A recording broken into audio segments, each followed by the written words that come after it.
Hey guys, it's Mountain Walk, and today we're going to be talking a little bit about buying magic cards. Not only are we going to be talking about buying magic cards, but we're going to be talking about buying a lot of different magic cards. Well, kind of. So let's get on to it. Alright, so a lot of these things, a lot of them I'm going to be talking about this is speculation. So, proceed at your own risk or whatever. Uh, it's cards that I think are going to be worth more in modern or whatnot. Just basically cards that might be legal or cards that might get unbanned, that kind of thing. Um, so yeah, it's just speculative, of course. And a lot of the things I'm going to be looking at are cards that are legal in modern, might get banned in modern, that are or cards that are legal in formats that aren't very popular or might get popular, that kind of thing. So yeah, let- let's go. Let's go ahead and get started. All right, biggest thing. Let's start with modern, and let's start with two of the biggest cards in my humble opinion. Let's look at Pernicious Deed and Vindicate. So Pernicious Deed sells for $6 regular, $70 foil. Vindicate starts for $6 regular, $45 foil, and these are some of the more powerful gold cards ever printed. And these cards are both not legal in modern, but absolutely of the right power level for modern, of course. But both are probably very, very unlikely to be played in any format in standard. It would be tough to imagine where these would be okay, especially Vindicate, where Vindicate is basically a stone rain, and a lot of times. So that's not good. You know how much Wizards hates land destruction, So not so good, not so good. But if say pre-modern becomes more popular, and or they get reprinted into modern, I mean these are cards are definitely good to speculate into. I mean they're just again good cards in general to own a set of. You can play them in EDH. They're very very good there. They see a fringe amount of play in Legacy. Um, so they're definitely good cards to have. You can play with them, but I think they're good cards to also speculate on. So they're pretty sweet, pretty strong. For example, there's not a lot to be made from the foil versions of these cards, unfortunately, because they're so iconic. Deed foil is 70. Again, these are prices from Star City Games, and Vindicate foil is 45. So not a lot going on there. Let's look at foil versions of cards that you can maybe get a little bit more of your, a little bit higher margins, a little bit more back. So FTK currently sells for about $11 played foil from Star City Games. Gerard's Verdict is about near mint 4. Terminate is about near mint $28, and then Undermine is, oh shoot, I actually didn't write Undermine down what the price was for that, but I think it was like 15 to 20 or something. Maybe I might be wrong on that one. That one's not as important. But the thing is, a lot of these cards, there's not a ton. Well, probably with the exception of Gerard's Verdict, there's only $4 foil for basically a Himdatarok. That's very very good in matchups like Burn, of course. Then discarding lands basically negates a spell. That's pretty sweet. So yeah, a lot of these cards, their full values are tapped out for the most part. Flame Tongue Kavu, like I said, if this was reprinted or Gerard's Verdict was reprinted in modern, again their value would go up. Their old foil versions from the original borders would go up as well. I mean, especially Gerard's Verdict only has up to go. Great art, great card, very powerful. I mean, basically a Hymn to Turok with, slight quote unquote downside of the two colors. Um, and let's see.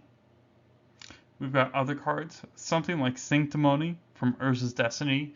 $2, basically kind of like a white chill. In crystalline sliver. Crystalline sliver. A lot of the other slivers are pretty expensive. Crystalline, especially so, is $30 as a foil. Again, that could be a problem. Capsize, another $30. Yeah, so it's hard to sort of figure this out, but there are cards that you can make some value of, but you probably get higher margins from just the mundane non-foil versions. Okay, so what do we got? We got 7th edition Duress. This is about $40, or excuse me, $85, and the arena version is $40. I think the arena version is a lot better. The 7th might be rarer, but the arena version has the original art and foil. Enlightened Tutor, about $90 for the arena version. And Impulse, that's the F&M version, is about $40. I think F&M or arena, but yeah, it's $40.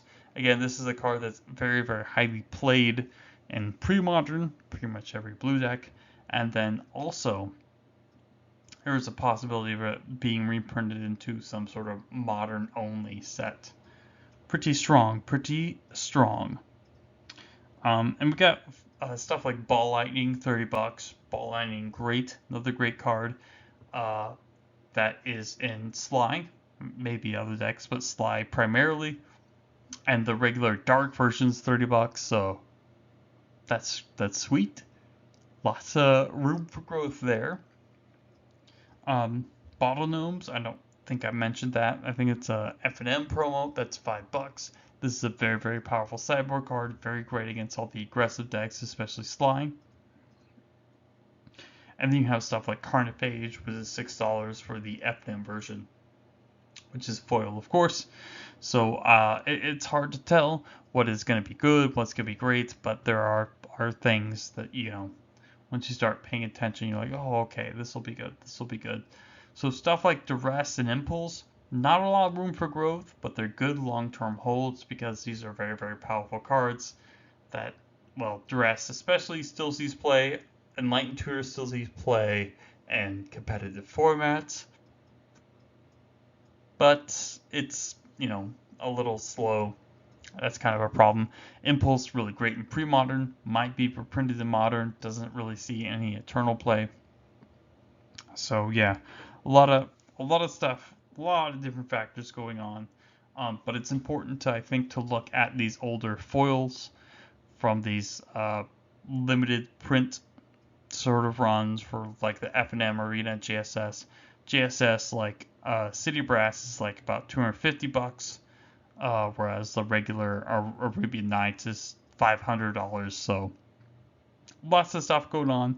Stuff like, for example, Aura of Silence is about a $30 card for foil.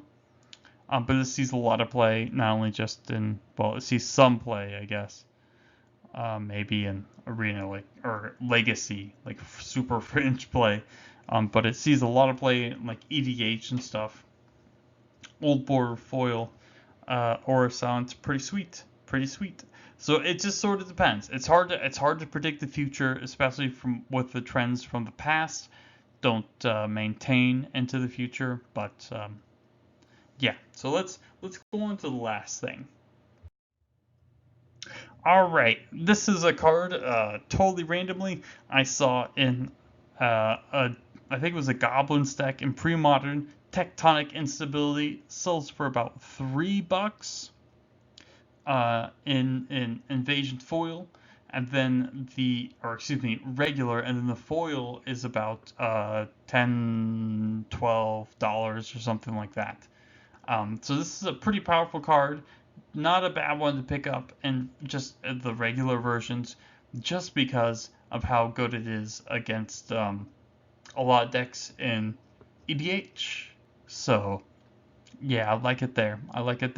Definitely lets people not, do any tricks and stuff like that. So great in Krenko decks and all sorts of other decks. Sort of like Mogi's God of Slaughter decks, where you just want to crap on your opponents and make them have less options. Pretty sweet there too. So this is a good card. Totally forgot this one even existed, but I can see it definitely being reprinted and or played in a lot of different decks in pre-modern, and of course maybe more people playing it in modern, or excuse me, EDH. But that's it. That's it for this week, guys. I just only want to give you a little bit of what I was thinking about, talking about regards to card prices. So that's it. So thanks for stopping by and have a great day.